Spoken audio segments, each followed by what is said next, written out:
From a combat perspective, I always, and I still feel like the meat and potatoes of any God of War game is combat.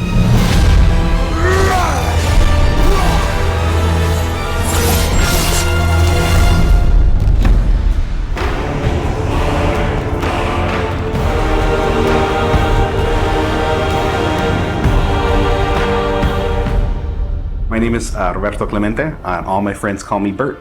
I'm a senior combat animator here at Sony Santa Monica. My name is Kim Nguyen, and I'm a gameplay animator. Hi, I'm Sabra, and I'm a senior VFX artist on God of War Ragnarok.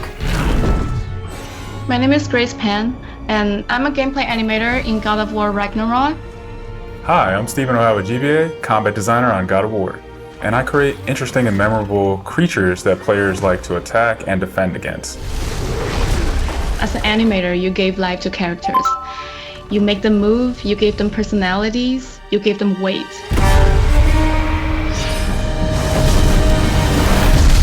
My role as a VFX artist is to put the power behind a move. You are in control of fire and earth and water and wind.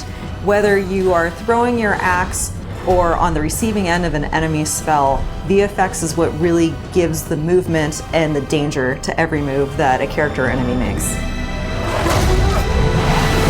I work really closely with the design team and the tech art team on this project specifically. We actually work a lot with camera, along with the guidance of our great camera team, so I find myself doing fight choreography sometimes. One of the most challenging parts about being a combat designer isn't the technical implementation of creating a creature, but it's really navigating that line between frustrating and engaging. We want to make something that makes players lean forward and focus and really try hard against that enemy and feel good about overcoming that, but we don't want to make them feel defeated if they can't figure something out. And then it feels rewarding when you win, not because it was impossible, but because it was fun and engaging. After the last game, we've heard the community cry out for more mini-bosses, bigger creatures, and enemy variety, and this time we really leaned into that. So in God of War Ragnarok, you're going to be traveling to all 9 realms, and each realm is going to have like its own theme of enemies that are very unique to that space. For example, in Alfheim, one of the key learnings from the last God of War game is we don't have to think about the camera and how close combat is going to feel. We already have that knowledge, so we can build upon the close camera that we have, and we can iterate on enemies, creating more interesting scenarios. In the last game, Atreus was just starting to fight alongside Kratos, and he was learning from the master tactician. So in this game, he's trying to prove himself a little bit more, and we built upon those mechanics with him. The previous God of War, Atreus was still a kid, right? So he has a lot of dependency on his father. And for this game, you will see Atreus moving more independently on his own as a companion. In regards to VFX for Kratos, I think what the players really love is the powerfulness of it.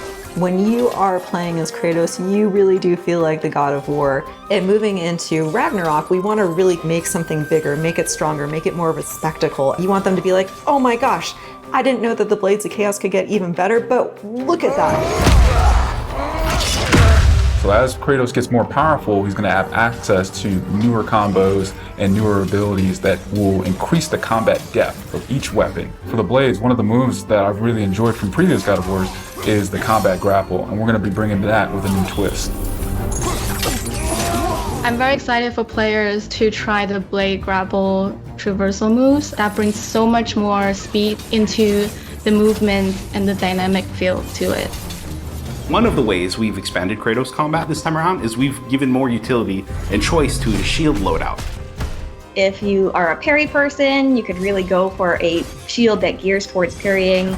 If you're a big blocker, then you could choose a shield that will really match your playstyle. One new mechanic or element that I'm really excited about is these combo finishers. Building up the stun meter this time around is going to lead to... This is his new pre-fall attacks. You could jump off a ledge, and if there's an enemy below you, you could slam down on him. There's such an emphasis on verticality in some of these fights that it's super engaging. And as Kratos, now that you have so much mobility and that you can also take advantage of that verticality, I think it just adds such another interesting layer to a fight.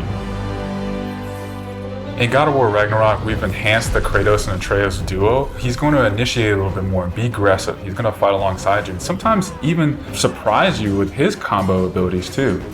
Some of the new expanded companion actions that you'll see Atreus do leverage the fact that he's older now, he's bigger now. And he's different from Kratos, so his magic has a different flavor.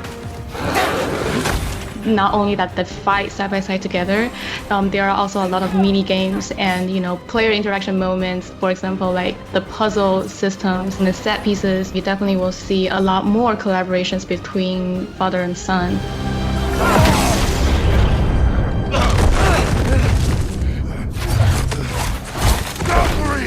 Odin must have sent them! There's so much that goes into building a big set piece. You basically iterate and iterate and iterate, and it takes testing and just seeing what works to really figure out the personality of something. Basically, every department gives it their all to make things really spectacular. There were a lot of different times that I would look back at God of War games just through the ages before 2018. There were so many amazing, huge boss fights and set pieces that it was a huge inspiration for me on my time on this project. For the old father! Our design philosophy for creating new and memorable enemies is basically making them a combat puzzle, similar to like chess, and focusing on the chess pieces. Each piece has its own theme and its own use. You need to be able to see what's happening in an instant and be able to react as the player. There's a couple of different ways that we go into making an attack very readable for the player. Sometimes we add a signature audio cue, or we'll add the different rings, such as what we did in the last game, that lets you know that this attack is unblockable, you need to dodge it. There's so many different ways that VFX really helps not just show what an enemy is about to do, but show who the enemy really is.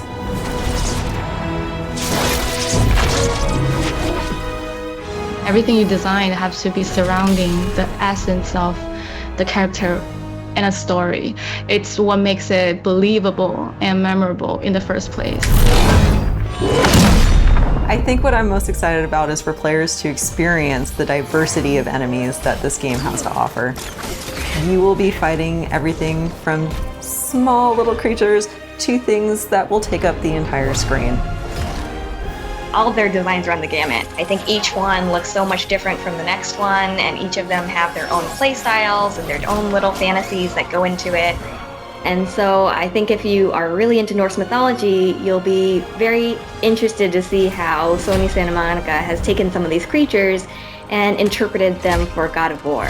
Everything that goes into the game, there's emotion behind it and intent behind it, and by the time it gets to you, everything that you've seen that you're going to play and experience has been sweated over, bled over, tested, and is fun to play.